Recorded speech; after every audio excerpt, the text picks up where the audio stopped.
Hello and welcome to Prairie Pulse. Coming up a little bit later in the show, we'll meet Crookston, Minnesota painter Ross Heyer. But first, joining me now is Matt Fetch, the Executive Director of the North Dakota High School Activities Association. Matt, thanks for joining us today. Yeah, appreciate being here. As we get started, tell the folks a little bit about yourself and your background. Well, from North Dakota, lifelong citizen, grew up, graduated from Munich High School, attended college at Mayville State, and have been involved in education and educationally based athletics and activities for my entire, 19-year professional career now. Well, we're going to talk about a number of things during the interview here, but let's start off with the plan to switch to a 3-class system for North Dakota boys and girls high school sports. Which specifically would impact maybe the Class B schools. Can you talk about the proposal? Sure, yeah. My board of directors, I work for an 11-person board of directors, and a handful of years ago they created a procedure, not just for basketball, but for any sport or activity on what would need to be done to add a classification to what is currently used. And as part of that, there was a focus group, they called it, that was created to kind of put a proposal together to get in front of my board of directors and follow the procedure put in place. That group got together well over a year ago, had a ton of meetings across the state, heard from all stakeholders, and back in November got a formal plan to my board of directors for them to look at. And as part of that procedure, the board, along with staff, made a few tweaks to it and tried to put the best foot forward for a final vote, which took place in February of this past year. Yeah, we're going to talk about a number of things there. You said it's an 11-member board. How many staff do you have? Our office, we have 8 full-time staff, so pretty small staff relatively compared to a lot of states and a lot of other organizations.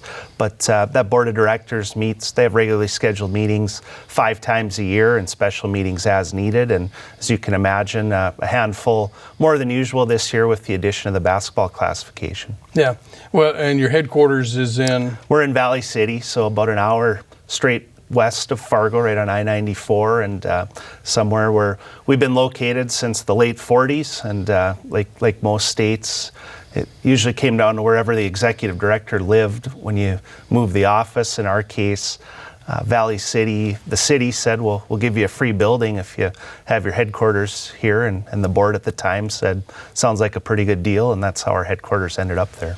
Well, it's my understanding that the switch from a 2-class to a 3-class system has been talked about, probably for a long time. Why the switch now? Yeah, I think you go back to 1963, we actually did have 3 divisions of basketball at that time, and at the time the membership, as schools started to consolidate, they felt it was time we have fewer and fewer teams. At the time, I believe there were 311 boys basketball teams in the state, and the schools really just said, it's ridiculous to have 3 divisions with only 311 teams. So they voted almost unanimously to go to 2 divisions, which is the system we've been under now for roughly 60 years. And yeah, I would venture to guess over those 60 years, 3 classes going back to 3 classes has probably been discussed throughout that entire period, and just picked up a little bit more recently. I can't point finger at one certain thing, just a combination of things, but it seems like even 5 years ago, or maybe even 3, if you brought up 3-class basketball, about half of people involved with schools just said no right away. They didn't even want to listen to a proposal or what it meant. They were just opposed to it because they identified with Class B most cases and like things the way they were. And just in the last few years, and I don't know if you would attribute it to COVID or the COVID carryover, but that 50% just gradually decreased over time to over the past year or so. It seemed like you'd maybe get 10% that just said no off the bat, and just seemed like more people are willing to listen and be open-minded, and that to me was the biggest change here recently compared to previous proposals or ideas. Yeah, you mentioned some tweaks. Tell us about, so what are the 3 tiers and what were the tweaks that you had to do for the proposal? Sure, the proposal itself, basically the Class A as we currently have will virtually be known as Division AA moving forward. There were 5 teams with the lowest enrollments in that division that will be in the middle division, which is called Division A now. And then along with those schools, roughly the top 24 or so Class B schools in terms of enrollments are in that middle division as well. And that leaves, 70 some teams in the B division. And it's something that's, as far as tweaks go, pretty minor. I think the concept of the original proposal, the biggest issue, I guess, if you will, that was discussed throughout it was a multiplier that was included for the non-public schools and schools that had a lot of open enrolled students. And there were some questions to the legality of it that was modified to, better fit non-public and public schools, particularly in those larger communities. And that was the biggest tweak, and probably the other tweak that major impact, something that'll be new next year, the creation of state qualifier games for the A and B division next year. So the traditional region tournament will play out. And the biggest change really logistically, particularly at the Class B level, used to be 8 regions, you win your region, you move on to state. In the new 3-class plan with 3 divisions, it would be 4 regions. So that's a big change, not only in the B division, but also that A middle division. So next year, you win your region, you move on to state, just like normal, so that gives you 4 teams.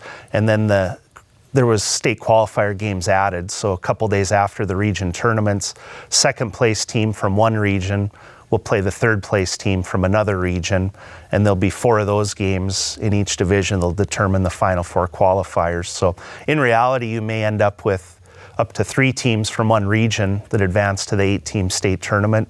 In other instances, you may only have 1 team that moves on. So that's probably the biggest change structurally to the tournament side of things, which, weather-wise could be a few obstacles with that, a pretty tight timeline and turnaround, but something that initially the feedback's been overwhelmingly positive, where casual fans, school personnel think that will be a great addition and something they're really looking forward to.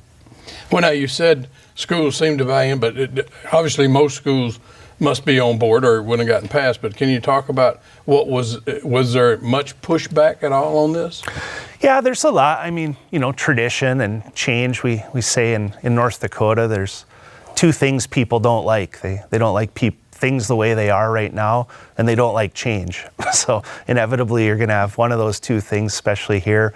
And yeah, there was some resistance, and I don't think as the plan evolved and the process evolved, the opposition wasn't necessarily to 3 divisions. That became pretty generally overwhelmingly accepted. When you're talking 80-some% of your schools supporting something, that's almost unheard of when you have 170 member schools. So the support was overwhelmingly there. When it came down to it in February, the board's biggest discussion and debate was timeline, where I think there was a little more split there on, is it something that should be implemented right away for next year, or something that take time to place it, get scheduling figured out, et cetera, and do it the following year in 24-25. So that was the major debate. The board unanimously approved 3 classes and adding on a division. Like I said, the debate, and I believe it was an 8-2 vote to implement it next year in the 23-24 season versus waiting a year. And I really think, if not for COVID, I'm not sure that would have happened, because during the COVID year, we were one of 2 states that went through. We had every championship that we normally would have. We had a few changes to formats, attendance restrictions, and so on. But the thing we learned is we can pivot on a dime when we have to, and I think that was kind of the mentality here when it was approved for next year. It put athletic directors in kind of a tough position with scheduling and so on. They were normally done by February the previous year. And then on our end, finding tournament sites for next year, which is still a few things trying to be worked out based on availability, but just tighten the timeline a little bit. But inevitably it'll happen. We'll have 3 divisions. We'll have sites to have the tournaments. Things are just going to look a little bit different than maybe most people are accustomed to. Yeah. Can you talk about the kind of magic Class B basketball has, sort of its history and its lore? Yeah, it's something you hear about, especially this time of year in March, all over, and stories. And like I said, I saw letter to the editor that talked about almost like a family union, where that used to be it seemed like the UND NDSU football game in the fall and the State B boys basketball tournament in the spring, where those times you saw a lot of people twice a year. And the memories there, and you look back, just this is my 13th year in the office, and you just look boys and girls, just championship games and the number of magical moments just in the last few years. And it always gets compared to something in the past. And the documentary, The One Shining Moment, I remember watching it when I was in college, and there was a lot of the Bee history I wasn't aware of. I was always a fan during my lifetime, but something that really hit home, even the richer history there moving into the past. Yeah. One aspect we kind of hear is complaints from Class B communities that private Class B schools in the larger cities, obviously in Fargo, Bismarck, Dickinson, have advantages over these remote schools because they can recruit from the cities they're in. Can you talk about that? And is that play? How does that fit in? What role does it play? Yeah, I don't know that was directly part of the proposal, but that's something talked about for years and years. And it's not, not recruiting. It's just the population base and and it's not just private schools. We probably heard more comment on I call them suburban schools, or those Class B schools located right near Class A communities, and just a perception seemed to develop that there were advantages there. And our demographics have changed in our state a lot in the last generation, with smaller and smaller rural schools, fewer rural schools. And I think that maybe played into it a little bit more than anything else, but something that really, if you look back at the history of the Bee back to 1933, is nothing new. You had Minot Model, Minot St. Leo's, even Devil's Lake had a private school at one time in Class B. St. Mary's was in Class B. If you look back at previous championship games, the non-public representation has always been there. Like I said, it's just been a little more societal shift here more recently that maybe sped it along a little bit. Mm-hmm. So what do high school sports offer kids, and how many sports are there in the state? In our state, we sponsor 22 athletic and fine arts activities. It's something where we say we're kind of the last bastion of educationally based athletics and activities, where we feel that what we offer is the last classroom of the day, and it's something that's an extension of the school day. And over the years, so many of the coaches it was rare they weren't a teacher in that school, and that's changed a little bit over the years as it gets harder and harder to find coaches. But something that we're pretty passionate about, along with 49 other states that do the same thing we do. So something that we feel we're a little bit unique compared to the youth sports or other activities models out there that are just focused on the sports itself. We hope that it creates something that helps them a little more throughout life. Yeah, well, with that, can you talk about the benefits kids get from playing high school sports?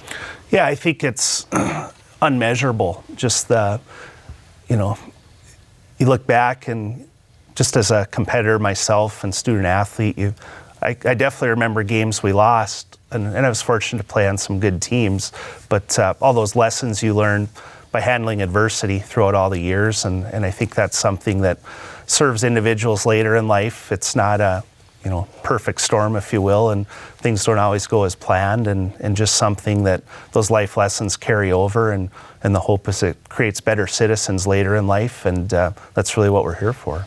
Yeah. What about coaches and parents? Can you talk about the time they put in for these high school sports? Oh, incredible. You look at just coaches in particular, what they're paid, and you figure it out hourly, and it probably gets down to the cents because they're putting in so much extra time. Parents are more invested than they've ever been in our history. It's starting with the youth sports. Every Saturday and Sunday they're at a tournament somewhere from, it seems like, November through March. And parents, like I said, are very invested in any sport or activity by the time they get to the high school level. And it's something that creates some unique challenges as well with it, but just a sign of the times. And it's no doubt the investment level is high enough where it makes what we do very important to very many people. And that's why you want to make sure it's done right and everything has the best foot going forward. Yeah, what some people don't think about, and probably others talk a lot about, is what about referees and volunteers? How do you go about finding these type people to help work those games? Because the games don't go on without somebody refereeing the games. Yeah, I think nationally we hear a lot about the official shortage in every sport and activity. We've been pretty fortunate in our state, and the best recruiters are the officials themselves. It seems like they can identify someone, they're officiating while they're at the high school level, and they might make a good official someday and try and recruit them at a young age. And our organization, we've been around since 1908 as an athletic association, activities association, and there's probably never been a time in those 100+ years where we've had too many officials. There's always been basically enough to cover the games. The unique thing now, you talked about investment and everyone being involved, and it's been unique here the last 10 years or so. After a generation, we've had new high schools created as some of these Class A communities continue to grow, new teams created, and we didn't have that for a long time. And what that means is we have more games than we've ever had as well as these teams start growing, not just at the varsity level, but they all have JV1, JV2 teams, or sophomore one, just a ton of sub-varsity games, and they're typically sometimes harder to fill with the times they're played. So the reality is the schools as well they're some of the best recruiters, where if they don't have the officials, they don't have the games, and they do a real good job going out to find those individuals to make sure those games are played. I think you quoted 311 schools earlier. How many schools are in the state now? Right now we have 170 member schools, roughly 110 basketball teams. So, a little over a third of what we had 60 years ago. And that, like I said, the population shifts, communities becoming smaller, and the advent of the cooperative sponsorship or co-ops, where we have multiple, some cases, up to 5 schools co-oping to form one team and field a team, and something that is unique to the fabric of North Dakota. Again, you visit with someone in another state and they don't even know what you're talking about when you talk about co-ops, but something unique here, and some great memories and friendships made along with everything that comes with a new co-op. Do you have a favorite sports memory when you were growing up? But it's hard to pinpoint one. I go back to, like I said, I graduated from Munich. I was in 5th grade during the 1992 state tournament, and I remember Munich playing Watford City. It was a rematch of the previous year's state tournament. Both of them had a good chunk of their teams back, and back then, before the tournament was seeded, it was all predetermined by regions. They happened to match up in the quarterfinal round in the afternoon session, and they still say it was maybe the biggest crowd ever in the Minot State Dome on a Thursday afternoon, with so many people that wanted to see that game. And it, again, that sticks out to me, and I'm a little biased because of where I graduated, but it, like I said, is hard to pick just one, but definitely one that comes to the top of my head, just being where I grew up. Mm-hmm. Talk about football for a minute. How is it divided in North Dakota into classes, and of course with the 9 and 11 man teams? Sure. North Dakota, we've had a 4-division setup since 1997, and for the most part it was set by number of teams over those years, 16 in the top, the next 16 here, and that's evolved over the years. And several years ago, basically it was split into Class A and Class B. And within the Class A, there's 2 divisions of 11-man football, defined as AA and A. And in Class B, the 11-man and 9-man. And it basically just takes the Class A, divides it in half with number of teams, and the Class B half with number of teams. And there's other parameters in there that allow schools to maybe opt down to a division where they fit a little bit better, and also with teams moving up. And again, since 1997, it's something that's been tweaked almost annually as things evolved, and I would venture to guess in 3 divisions of basketball, that's something that will happen moving forward for as long as I'm around, as well as tweaks being made to try and make things a little bit better. Okay. So wrestling, other sports, are they impacted at all? No, this only impacts basketball. The bylaws we have define if any sport or activity has 2 divisions, that they are split into A and B. Here's the enrollment cutoff. Pretty straightforward, so this does not impact other. However, I would venture to guess down the road, it wouldn't surprise me if other sports. Volleyball's the one we hear the most about right now. With down the road, it may make sense for them to do something similar. But in reality, other than that, you're looking at mainly individual sports, not necessarily team sports. And we do have a lot of team sports that do only have 1 division, just based on the sheer number of teams. Yeah. Matt, what's the best part of your job? The people. Like I said, I look back, this is my 13th year in the office, and I often think, especially at tournament time, running into some folks that, if it weren't for having the opportunity to have this position, I would have never met this person, and they turn out to be one of maybe your best friends moving forward. And I think without a doubt that's something. And when I talk to predecessors, that was always the first thing they said, is the people you meet in this job and how that'll be your favorite part of it. Okay. Well, we're almost out of time, Matt, but if people want more information about this, where can they go? Who can they contact? I would definitely direct them to our website, ndhsaa.com. I think the first link you see on there says 3-division basketball. You can click on there, get all the information you want. We have other documents there that in our tournament information that have pretty rich history of, like we've talked about earlier, and you'll be able to find all that on our website. Matt, thanks for joining us today. Yeah, thank you very much. Appreciate it. Stay tuned for more.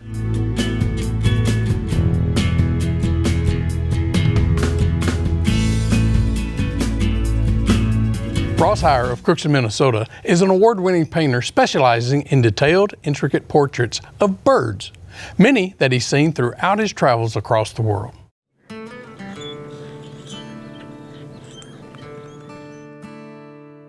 You can go anywhere on the planet. There's going to be a bird species there. There's something like 9,000 species on the planet, still some being discovered today, which is amazing considering how populated the Earth is.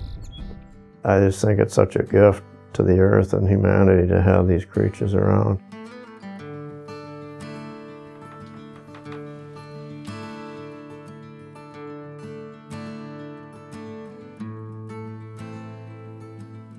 I started painting when I was probably 7 or so. I had just a desire to create these incredible creatures that I could see every day of my life. Never had any training in school. I'm a wildlife biologist by training. So my whole being is immersed in nature. There's all kinds of offshoots that come from that every day of my life. Whether it's making duck decoys or painting or walking on the prairie and just observing. I definitely gravitate towards watercolors. My excitement is getting pigment on watercolor paper. Ideas come to my mind, and some of them have been described as whimsical. I don't like to use the word realistic. I yearn in my mind to be more impressionistic. My style tends to be loose background washes and then bringing detail forward.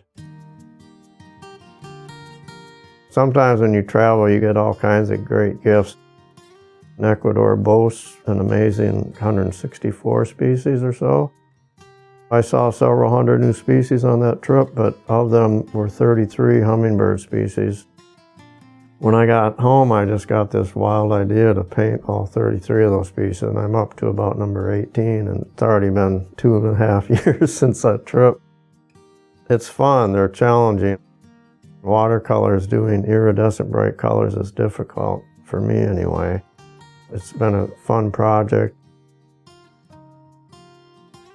We've been gone from Antarctica quite some time, but it was the most amazing place I've ever been on the planet. And it's a watercolor painter's dream world because of all the blues and greens and the ice and the bird life. I've done a few Antarctica paintings, but I'd like to do kind of a series of that.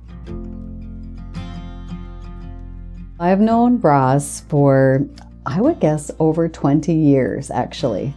He started doing art when he was working with the DNR, and our relationship grew because we have an annual art show. So he would enter 2 pieces of his watercolor that he would do when he was out on the job. He had a really great year with us. He was recognized as our Artist of the Year, and then the juror selected him as second place.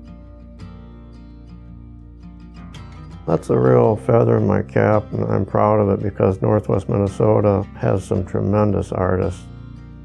You go through life doing what you do, and whether it was in my professional work or my hobbies, when you just put your nose to the grindstone and love what you're doing as an effort, you do find out that people do see that. I think that's all anybody can hope for. I've really enjoyed his art. He has a fine style to the way that he handles watercolor. His love of nature and his very specific attention to detail because he knows the animals so well. He can talk about the bird itself because he has his career working with nature and with wildlife. It is something I'm so glad that is still burning in me. I'll paint as long as my hands and my mind, vision-wise is kind of a big deal. I've been nearsighted since I was in 5th grade. I've got hearing aids now. I'm slowly being kept together with technology. It's something I can continue to do. There are thousands of people that paint and do other things, but to be able to keep that love for it here, that's the big gift to me. I've had a great life. I don't know how life can get any better.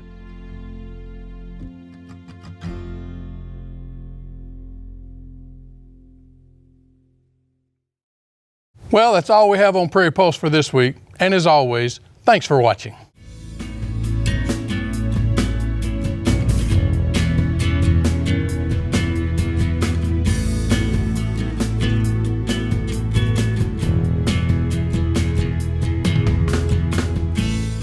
Funded by the Minnesota Arts and Cultural Heritage Fund with money from the vote of the people of Minnesota on November 4th, 2008. And by the members of Prairie Public.